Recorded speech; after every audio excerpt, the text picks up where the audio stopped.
Yeah, that's how we do. You know that you're feeling it too.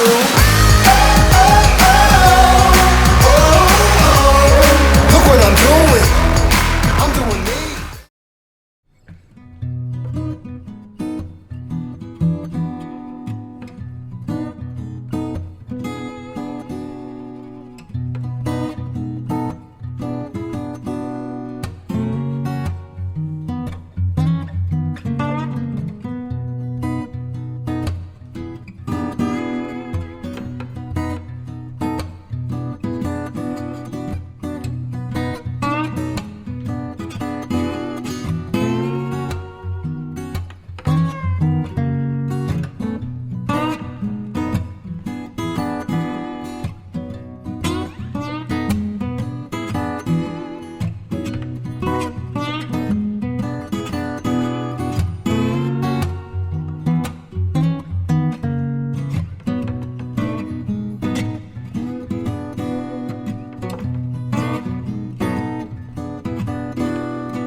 So with everything going on in the world right now, Yeah, we at least have this to do. we do. I mean, the tanks are, somewhat of a dread for people, but it's all relative. It is relative when you have no life. It's all relative, and they're It's not really, like, it's not like, oh, we have better things we could be doing. again, They're really not that bad. These tanks aren't. No, that's what I'm saying. It's just like there's normally a lot of excuses that you could come up with though. Yes. It's kind of like folding laundry. It's the last thing I will do, but I'll eventually do it. But Yeah, and it's satisfying when you do it. it is, but it's just like the mental gumption to start. I love it. That's funny. So I just feel like, well, I guess we should work on the tanks. Yep. So you said that this was going to be what did you call it? Sealant side chat. Yeah, but I don't know if the general population even know about the term fireside chat either, though. Oh, that could be a corporate thing, an American phrase. I don't know. It could be. So in corporate America, our version of corporate America, fireside chat is usually with a wise person such as yourself. Yeah. I have bestowing their knowledge in a informal setting. Oh yeah. But it's all scripted. Somehow they want to make it seem informal, but it's very formal. Sometimes it's scripted, but sometimes we have to precede questions in the audience to I don't have any preceded questions. We didn't talk about to help with the dialogue. That's what makes an effective fireside chat. Someone has to break. Okay, this is not an effective one then. Someone has to break it. Well, this is a sealant side chat, so seal it up. The rules are clear. The rules are. It's our garage. It's our rules. That's right. I'm high off the off the fumes. No. It's actually not. I can talk about what I've been working on. I got lots of different parts going in parallel here. I can talk about that. Go for it. Okay. I mean, really, it doesn't matter. And then you can think about, Who knows if we'll even upload this? We'll find out. So we have a lot going on in the project right now. Give us the rundown. Clearly, as you can see on the video right now, we're working on the left fuel tank, and I am doing some fillet work on the stiffeners here. Again, this could be unnecessary, but this is Rob. Yeah, is this the Rob way of doing it? This is the Rob way of doing it. Now that we've successfully built 3 leak-free tanks. Oh, knock on wood. Well, we're going for 4. We're going for 4, so we're going to stick with what has been effective so far. So, I put fillets around everything. To each here. their own. Exactly. This is the way we get it done. Yep. So spread fillets on here. So we got this going. I have been working on parts for the ailerons and flaps. To get them going. There's a lot there's a lot of deburring work on, Yeah. because there's a ton of stiffeners and that sort of stuff. So I can find that it's interesting. It can either be really, really soothing or really, really mind numbing. And that really 100% depends upon my mood. Well, yeah. I mean, it Yeah. depends on what the day has been like. Exactly. So For I've sure. been chipping away at doing edge prep on the aileron stiffeners, and I have a bunch of the ribs, or the end ribs are done, and I cut the push tubes, cut those to length, and I even had a post about that. Had to use an old school tube and fabric builder trick to corrosion proof the inside of the tube. So I used boiled linseed oil. From your local Farm and Fleet, right? That's my favorite store, or one of my favorite stores. So I really like the Farm and Fleet. In case someone wondered, where does one get that? Yes, yeah, Farm and Fleet or your any Tractor Supply, if you have a Farm and Fleet local to you. That heater's going to kick on, but it shouldn't be too long. So I mentioned the ailerons and flaps. I've also been working on the aileron and flap gap seals. Yes. And I got those, so they are ready to prime and rivet. So that's going pretty well. I'll probably shoot some primer this week and get those done. That's a precursor to getting the bottom wing skins on. So making pretty good progress there. That's going to be some fun riveting. I don't know if you remember that from the Southern. No, my mind is. That one's etched into my mind because it's pretty painful for the person doing the bucking, because you gotta. Oh, were you jamming your arm Yes. down inside the? Kind of jam your arm up inside the wing, and that fun stuff. So we got that going in parallel too, which is cool. Today, while the kids were down for nap, I got the pedo tube mount. Rocking and rolling. So there it comes with some parts, and you gotta, fabricate up just a simple little bracket. I use some leftover aluminum angle to secure it to one of the ribs, so it's got some additional support, and get everything master drilled, laid out there. And so I got that going, and then finally we just put an order in for a lot of parts, and I think we're talking about doing like a little show and tell of that. Yes. So we got a ton of parts on order too, because we shared the zip tips that we ordered. Yeah. And then the plan is so for those that are not builders, you can customize a lot of things on your airplane build. And so we've made some selections, some deselections from the kit, right? Yep. And then some selections from other vendors, from other companies. And so, we placed a bunch of orders. We have some things in.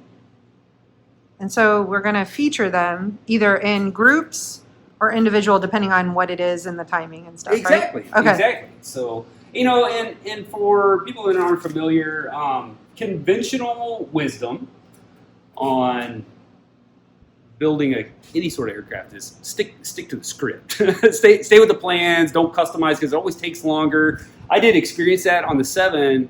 We did a custom ram air induction, and that was really, really a lot of work. And I mean, it took a long time. It was like 100 hours worth of work to do that. And at the end, it paid off. I mean, it was cool, and we did get the performance benefit that we're looking for out of it, but it's a lot of extra work outside of just, if you just would have followed the plans, it would have been fine. So I say conventional wasn't. We're not conventional. We have a lot of customizations on this plane. It's very common on an RV-10 for a lot of aftermarket or customizations, not because the Vans kit is inadequate in any way, because it's not. It's fantastic. It's just that this is like the family cruiser. It's not the sports car.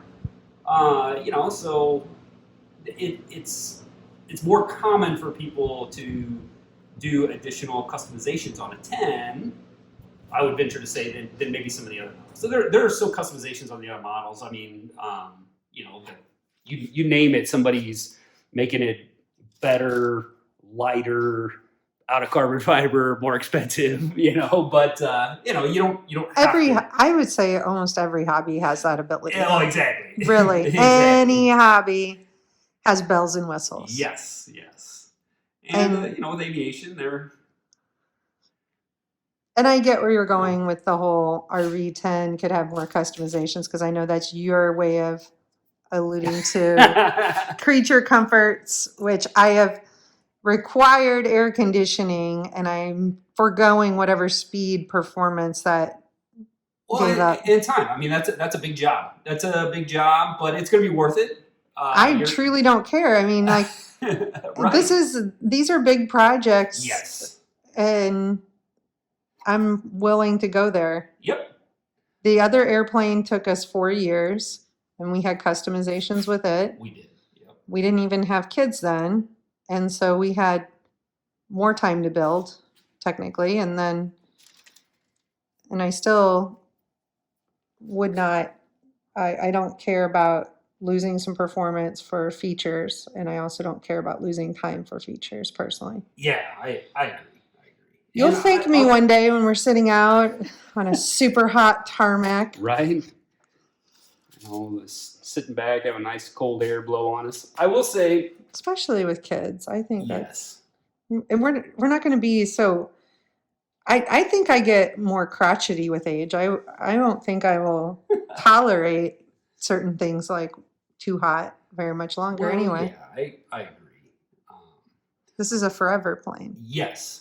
And I was going to say, you know, you were talking about the time of the build. When we built the 7, it was all 7 all the time. I mean, it was like, actually probably unhealthy. It was, because there were times like you would barely even see me. I mean, it would be home, we'd see each other in passing for dinner, and then I'd be in the garage for hours. Until you every just day would pass out. On the weekends, it was nonstop. You're kind of an all-in person. A little bit. And I've been called worse, but yes. Right? And then, yeah, so, and then it was to the detriment of other house projects and things at the time. So this one has been way more balanced, absolutely way more balanced financially. Yeah. And this is a completely 100% cash build for us. Yeah. And then it's also been a better balance of our time, is regardless of the end date, it cannot override our family time and our work time and other things that we have, right? Exactly. And what's funny is, like, it's more enjoyable. It is. It really is. You know, it just felt so much pressure. And I think for when you're under a loan. Well, that's what I was just getting ready to say. I mean, you talked about, you know, how we were partially financed last time. That's right. We were partially financed like last half time, cash, half loan. There was major pressure to finish when we took out the note for the engine and the avionics, you know, because now you're paying a monthly bill for something that you're not really getting any benefit out of. So I am super pumped that, I mean, we're very fortunate to be able to be in a position to pay cash. It's taken a lot of work for us to get to that. That is, yes. And I think there's, I mean, amongst our in real life community, I think some people think we profited off of our build, and we did not. Oh no, we lost money. We didn't sell in a good market. It was a soft market. We had a great buyer, but a soft market, and we didn't profit, nor did we. You would never make up the financial of your time. No, never, and that's pretty well expected. Yeah. But But I think some people think we profited, and then that helped catapult us into this project, and that actually was not the case. Nope. This is us forgoing other things. Oh, I have a baby monitor.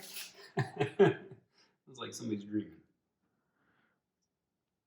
What do babies dream of? So yeah, I mean, it's a really, really great project. It's a big project. I love how we're doing it as a family. The kids are all in on it. Yeah. Yeah. It was now meant to be. I think we had our eyes full because I mean the 7's a great plane. The 10's a great plane. They're both RVs are great planes. This isn't about one particular model. But I think our eyes were full and we lit it on fire time and financially to get it done the first time. Yeah. And now we're just in a better place. Yeah. And we're much older and wiser now.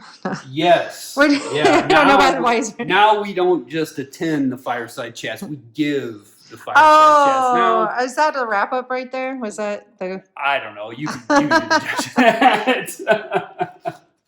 I might have to delete all of this. I think it's too funny. At least we enjoy it, right? Yes. It's okay if it's not for everyone. All right. I gotta mix up a little bit more sealant. Okay. And then this will wrap this up. Well, yeah. So I'm gonna mix up another batch, and I got a couple more stiffeners to do, and then I got some rivet heads to seal. Okay. And then this, it's got to dry a little bit, and then probably tomorrow. I got a lot on deck for tomorrow.